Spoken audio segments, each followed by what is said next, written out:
Hello friends, welcome you all. आज मैं आपके लिए जो वीडियो दिखा रहा हूँ, देखिए बात करेंगे हिडन स्टॉक। देखिए मार्केट में बहुत सारे स्टॉक्स हैं, बहुत सारे ढेर सारे स्टॉक्स, लेकिन इम्पोर्टेंट ये है कि लाइमलाइट। देखिए जब स्टॉक रैली कर जाता है तब वो लाइमलाइट में सबकी आ जाता है, लेकिन तब तक वो काफ़ी दूर निकल चुका होता है। उसकी साइकिल काफ़ी जल्दी स्टार्ट हो चुकी होती है। अब वो साइकिल के पीक पे होता है या फिर वेटिंग पीरियड, जो करेक्शन का वेटिंग पीरियड है, वहाँ पे चले जाता है, तो फिर वहाँ पे ब्लॉक सा महसूस होता है। तो इसीलिए चीज़ों को लाइमलाइट में आने से जब आप पहले समझते हो तो रिस्क कम लगता है, और आपका जो उसका पोटेंशियल एरिया है, टारगेट एरिया, वो काफ़ी दूर होता है। तो अपॉर्चुनिटी बढ़िया वाली, क्या लो रिस्क की अपॉर्चुनिटी तैयार होती है, साइकिल की स्टार्टिंग की अपॉर्चुनिटी आपके लिए होती है। तो चलिए डिटेल में समझते हैं इन सारी चीज़ों को और सीखेंगे बहुत कुछ इस स्टॉक के माध्यम से। हिडन स्टॉक है, अभी लाइमलाइट से दूर है, लेकिन जब तक लाइमलाइट में आएगा तब तक तो काफ़ी कुछ आपके निकलने का, मैं कहूँगा, टाइम भी आ जाता है। तो चलिए डिटेल में समझते हैं, और आगे बढ़ने से पहले मैं आपको यही कहूँगा कि अगर आपने अब तक चैनल को सब्सक्राइब नहीं किया तो जल्दी से सब्सक्राइब कर लें, बेल आइकन को प्रेस कर लें, जिससे आपको नोटिफिकेशन आती रहेगी। और प्राइस सेक्शन की अगर सीरीज अभी तक अगर आपने नहीं देखी है तो जरूर देखें, आपको बहुत कुछ सीखने को मिलेगा प्राइस सेक्शन की सीरीज से। अब चलिए सीधे आपको लेके चलते हैं स्टॉक की तरफ। इसका नाम देखेंगे, लेकिन नाम देखने से पहले इस स्टॉक की पहली वाली रैली को देखिए। ये बहुत ही बेहतरीन रैली थी, पोस्ट कोविड की ये रैली। ये 40 का लेवल और स्टॉक गया 200 के लेवल से।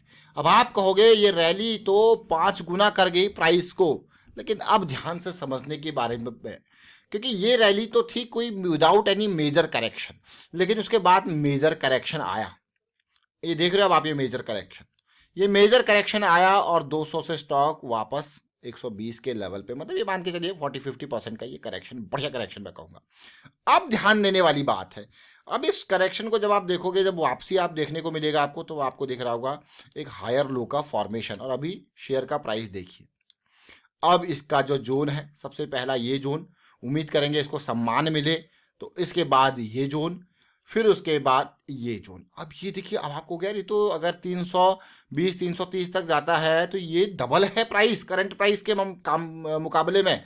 लेकिन यहां से यहां तक के सफर को जब आप देखोगे, क्या है, क्या उम्मीद करोगे? फ्रैक्टल नेचर ऑफ मार्केट, यही तो फ्रैक्टल नेचर ऑफ मार्केट है। अगर आप ये जो 40 से 200 की रैली गई थी, इसको भी अगर आप देखोगे छोटे टाइम फ्रेम में, तो आपको इस तरीके से देखने को मिलेगी ये रैली। इम्पल्स करेक्शन इस तरीके की फॉर्मेशन में आपको देखने को मिलेगी। तो ये छोटी चीज़ें जरूर हैं, लेकिन बहुत इंपॉर्टेंट चीज़ें। स्टॉक का नाम देखते हैं। स्टॉक का नाम है आशियाना हाउसिंग लिमिटेड, और कंपनी का काम क्या है? 1700 करोड़ का मार्केट कैपिटलाइजेशन है, डेट भी कम है कंपनी के ऊपर। इसका जो काम है वो ये है कि ये क्या करता है, ज़मीन खरीदता है। ठीक है, इसके जो प्रोजेक्ट हैं राजस्थान में है, हरियाणा में है, झारखंड में है, तमिलनाडु में है, महाराष्ट्र में है, गुजरात में है। ज़मीन खरीदी और फिर उसको रेजिडेंशियल उसमें कन्वर्ट करता है, वो वाला इसका काम है। तो आप देख सकते हो इसकी जो इन्वेंट्री है, 5-7 साल में देखिए पूरे क्लीन अप करता है। देखिए 5-7 साल में लिक्विडेट कर देता है, ज़मीन को खरीद के उसको रेजिडेंशियल बिल्डिंग्स में बनाता है और उसके बाद बेचता है। और आप सोच सकते हो कि हाँ भाई, कौन सा काम है, बहुत इंपॉर्टेंट। आशियाना हाउसिंग की हम बात कर रहे हैं। देखिए आशियाना हाउसिंग को आप डिटेल में देखें, लेकिन अभी हमारी नज़रों में स्टॉक का आने का कारण है इसका ये हायर लो का फॉर्मेशन के बाद जो रैली स्टार्ट हुई। तो अब इसी चीज़ को, क्योंकि मल्टी टाइम फ्रेम वाइज हम चलते हैं तो छोटे टाइम फ्रेम में समझेंगे, लेकिन उससे पहले आप इस करेक्शन को देख सकते हो। गायब वॉल्यूम के साथ ये करेक्शन आई है, गायब वॉल्यूम के साथ ये करेक्शन आई है, तो ये करेक्शन हमारे लिए क्या हो जाती है, इंपॉर्टेंट। तो ज़्यादा उम्मीद नहीं, एटलीस्ट 210 220 का और फिर 250 का ये टारगेट एरियाज, इसको समझेंगे, लेकिन छोटे टाइम फ्रेम में इसको अंडरस्टैंड करने की कोशिश करते हैं। देखिए ये वीकली चार्ट है, वीकली चार्ट पे 200 SMA की साइकिल स्टार्ट हो रही है। ये देख रहे हो, जब वीकली टाइम फ्रेम पे 200 SMA की बियरिश साइकिल थी, तो आप देख सकते हो ये स्टॉक बियरिश साइकिल में 170 के लेवल से कहाँ गया था, 170-80 के लेवल से कहाँ तक गया था, देख रहे हो। अब ये बुलिश साइकिल का आगाज है। बुलिश साइकिल के आगाज में आप देख सकते हो अभी एक ये लो पॉइंट, ये higher low, 200 SMA strong support का काम, पहला टारगेट एरिया, दूसरा टारगेट एरिया, ये देख रहे हो। ये पार्ट, ये बहुत इंपॉर्टेंट। जैसे हमने अभी मंथली को फोकस में रखा था, वीकली को रख सकते हो फोकस में। पहला लिक्विडिटी एरिया, दूसरा लिक्विडिटी एरिया, अभी ये कम नहीं है, ये बहुत है। तीसरा लिक्विडिटी एरिया, ये जोन, ये देखिए। अब जैसे मैंने आपको कहा कि ये बहुत परसेंटेज अगर आप देखोगे तो बहुत ज़्यादा है। तो मैं आपको यहाँ पे परसेंटेज करंट प्राइस के हिसाब से अगर परसेंटेज देखा जाए तो ये है 23-24%। ये लेवल है ऑलमोस्ट मोर देन 40%। और ये लेवल है ऑलमोस्ट 80%। और ये पूरा पीक का लेवल तो 100%, 90-100% कह रहा हूँ। अब आपको ये तो बहुत ही बढ़िया, लेकिन अब डेली टाइम फ्रेम पे चलते हैं। Important time frame, daily time frame पे जरा देखिए। डेली टाइम फ्रेम पे हम पॉजिटिव साइकिल्स में जिस तरीके से देखिए, बीयरिश साइकिल में ये बहुत इंपॉर्टेंट बात है। छोटी चीज़ जरूर है लेकिन बहुत इंपॉर्टेंट मैं कहूँगा। बुलिश साइकिल में अगर आप किसी स्टॉक में जाते हो तो आपको एक पॉजिटिविटी देखने को मिलती है और रिस्क कम होता है। तो साइकिल देखिए, पिछली बुलिश साइकिल डेली में, क्योंकि हम बड़े टाइम फ्रेम के ऊपर फोकस करते हैं, बड़े टाइम फ्रेम की इंपल्स करेक्शन को अंडरस्टैंड करके छोटे टाइम फ्रेम की साइकिल्स के हिसाब से चलते हैं। देखिए पिछली जो छोटे टाइम फ्रेम की साइकिल बड़े, ये देखिए कहाँ से कहाँ तक गया। अगर साइकिल टू साइकिल देखोगे तो देखिए क्या लेवल है, 70-80 का क्या लेवल है, ऑलमोस्ट 160 क्या, मतलब डबल। अब फिर हम किस में है, बुलिश साइकिल में है। ये बुलिश साइकिल है। प्राइस थोड़ा सा नीचे जरूर गया था मार्केट, लेकिन पूरी की पूरी साइकिल देखिए फिर से बुलिश में। और उम्मीद करेंगे जल्द से जल्द इसी तरीके की एक बड़ी रैली ये साइकिल भी हमें दे। कौन सा स्टॉक का नाम क्या, आशियाना हाउसिंग। तो आशियाना हाउसिंग को आपने ओवरऑल देखा, समझा, और पिछली बार की साइकिल देखी कितनी लंबी चली थी। हमने वीकली साइकिल्स को देखा। और इम्पॉर्टेंट पार्ट फिर से चलते हैं मंथली चार्ट की तरफ। तो आप जरूर समझ जरूर गए होंगे, ये बहुत इंपॉर्टेंट होता है। देखिए अगर मैं यहाँ पे इसका लाइन चार्ट भी आपके सामने लगा दूँ तो आप समझ जाओगे। ये लाइन चार्ट लगाने का मकसद ही ये है।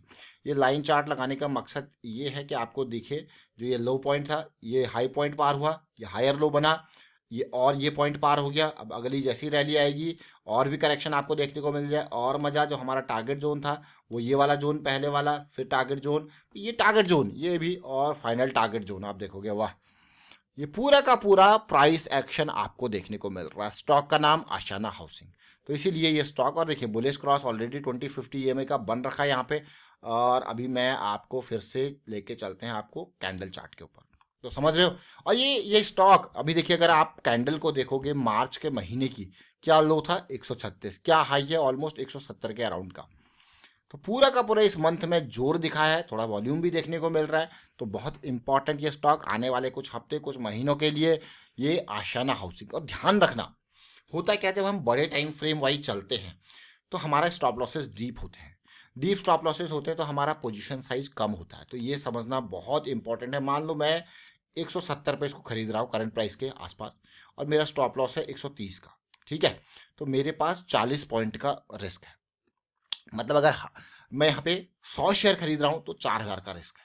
अगर मैं 1000 शेयर खरीद रहा हूँ तो 40,000 का रिस्क है। और अगर मेरा टारगेट है इसका 210 का, तो आपको देखने को मिल रहा होगा कि भाई 40 पॉइंट का पहला गेन पॉइंट। ये डीप स्टॉप लॉस की बात है, इसको और इम्प्रोवाइज कर सकते हो। अगर मैं यहाँ पे 250 का टारगेट लेके चल रहा हूँ तो 1:2 का रिस्क रिवॉर्ड।